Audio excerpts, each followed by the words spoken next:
നമസ്കാരം, എൻ്റെ പേര് ജിൻസി ജോയ്. ഞാൻ മദേഴ്സ് ഇൻസ്റ്റിറ്റ്യൂട്ട് ഓഫ് പാരാമെഡിക്കൽ മാനേജ്മെൻറ്റിൽ DRIT ഫാക്കൽറ്റി ആയിട്ട് വർക്ക് ചെയ്യുന്നു. ഇനിയിപ്പം ആദ്യം നമ്മൾ RIT അല്ലെങ്കിൽ റേഡിയോളജി ആൻഡ് ഇമേജിംഗ് ടെക്നോളജി എന്താണെന്ന് പറയുകയാണെങ്കിൽ അതൊരു മോഡേൺ ടെക്നീക്സ് ആണ്. നമ്മളുടെ ഇപ്പോഴത്തെ ഈ ഒരു ആധുനിക കാലത്ത് ഒരു മോഡേൺ കൾച്ചറിൽ നമ്മൾ എക്സ്റേ, CT, MRI ഇതെല്ലാം നമ്മൾ റേഡിയോളജി ഡിപ്പാർട്ട്മെൻറ്റിലാണ് ഇതെല്ലാം വരുന്നത്. ഇതിനെല്ലാം പല യൂസസ് ആണ്. നമ്മളുടെ പ്രൈമറി യൂസാണ് നമ്മളുടെ എക്സ്റേസ് വരുന്നത്. അതിന് ഡീപ്പ് സ്റ്റഡിയാണ് CT. ഈ CTയുടെയും ഡീപ്പ് സ്റ്റഡിയാണ് നമ്മൾ MRI ടെക്നീക്സ് എന്ന് പറയുന്നത്. ഇതെല്ലാം നമുക്ക് പല രീതിയിൽ പല മേഖലകളിൽ നമുക്ക് യൂസ് ചെയ്യാൻ പറ്റുന്നതാണ്. കൂടുതലും ഇത് മെഡിക്കൽ ഫീൽഡിലാണ് നമുക്ക് ഏറ്റവും കൂടുതൽ യൂസ്ഫുൾ ആയിട്ട് വരുന്നത്. ഇനിയിപ്പോൾ നമുക്ക് റേഡിയോളജിനെ കുറിച്ച് പറയുകയാണെങ്കിൽ നമുക്കിതിൻ്റെ ഡിഗ്രി പ്രോഗ്രാംസും ഉണ്ട്, ഡിപ്ലോമയും ഉണ്ട്. ഈ ഡിപ്ലോമ എന്ന് വെച്ചാൽ നമുക്ക് 10th ആണ് അതിൻ്റെ എലിജിബിലിറ്റി. പിന്നെ 11th 12th എടുക്കുന്ന കുട്ടികളാണെങ്കിൽ അവർക്ക് ഏത് സ്ട്രീം വേണേലും നമുക്ക് ഈ റേഡിയോളജിയിൽ എടുക്കാൻ പറ്റും. ഇനി അതിൻ്റെ ഡിഗ്രി കോഴ്സസ് അല്ലെങ്കിൽ BSc കോഴ്സസ് എടുക്കാനാണെങ്കിൽ ഇതിന് 12th സയൻസ് തന്നെ നിർബന്ധമായിട്ട് എടുത്തിരിക്കണം. എന്നാൽ മാത്രമേ നമുക്ക് ഇതിൻ്റെ ഡിഗ്രി ആയിട്ട് ഓപ്റ്റ് ചെയ്യാൻ പോകാൻ പറ്റത്തുള്ളൂ. ഇനിയിപ്പം നമുക്ക് ഇതിൻ്റെ ഹയർ സ്റ്റഡീസ് നമുക്കൊരു കോളേജിലോ അല്ലെങ്കിൽ മറ്റൊരു ലെക്ചറായിട്ട് നമുക്ക് കയറാൻ താല്പര്യമാണെങ്കിൽ ഈ BSc കഴിഞ്ഞിട്ട് നമുക്ക് MScയും പിന്നെ അതിൻ്റെ ഫർദർ സ്റ്റഡീസും എടുത്തിട്ട് നമ്മൾക്കൊരു ഗ്രാജുവേറ്റ് അല്ലെങ്കിൽ ഒരു ഗ്രാജുവേറ്റഡ് ലെവലിൽ നമുക്കൊരു ലെക്ചറായിട്ട് വർക്ക് ചെയ്യാൻ പറ്റും. ഇതിൻ്റെ സാലറി പാക്കേജിനെ കുറിച്ച് പറയുവാണെങ്കിൽ ഒരു ഡിപ്ലോമ എടുക്കുന്ന ഒരാൾക്ക് മിനിമം ഒരു 3 year എങ്കിലും എക്സ്പീരിയൻസ് വേണം.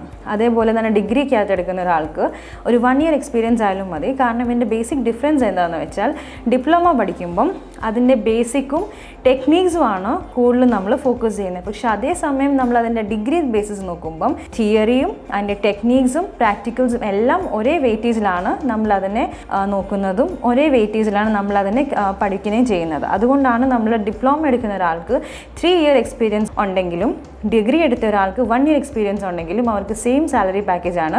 നിയർലി 100K വരെ അവർക്ക് സാലറി പാക്കേജ് പുറത്തോട്ടൊക്കെ പോകുമ്പോൾ നമുക്ക് കിട്ടും. ഇനി ഇതിന് നമ്മൾ സ്കോപ്പുകൾ നോക്കുകയാണെങ്കിൽ അന്താരാഷ്ട്ര നിലവാരത്തിലും നമ്മൾ ഇന്ത്യക്കുള്ളിലും ഇൻ്റർനാഷണൽ ആയാലും ഉള്ളിലായാലും നമുക്ക് പല ഹോസ്പിറ്റൽസിലും പല ക്ലിനിക്കുകളിലും നമുക്ക് സീനിയർ ടെക്നീഷ്യൻസോ അല്ലെങ്കിൽ ജൂനിയർ ടെക്നീഷ്യൻസോ ആയിട്ട് വർക്ക് ചെയ്യാം. ഈ ഓപ്പറേഷൻ തിയേറ്ററിൽ നമ്മുടെ റേഡിയോളജി ഒരു ചെറിയ ഡിപ്പാർട്ട്മെൻറ്റാണ് C-arm എന്ന് പറയുന്നത്. അത് നമ്മൾ OT ഡിപ്പാർട്ട്മെൻറ്റിലാണ് കൂടുതൽ യൂസ് ചെയ്യുന്നത്. നമ്മൾ പഠിച്ച അല്ലെങ്കിൽ നമ്മളുടെ എക്സ്പീരിയൻസിനനുസരിച്ച് നമ്മൾ C-arm ഒക്കെ നന്നായിട്ട് നമുക്ക് ചെയ്യാൻ നല്ല എക്സ്പീരിയൻസ് ഉണ്ടെങ്കിൽ നമ്മൾക്ക് OT ഡിപ്പാർട്ട്മെൻറ്റിലും C-arm ടെക്നീഷ്യനായിട്ട് നമുക്ക് വർക്ക് ചെയ്യാൻ നല്ല ചാൻസസ് ഉണ്ട്.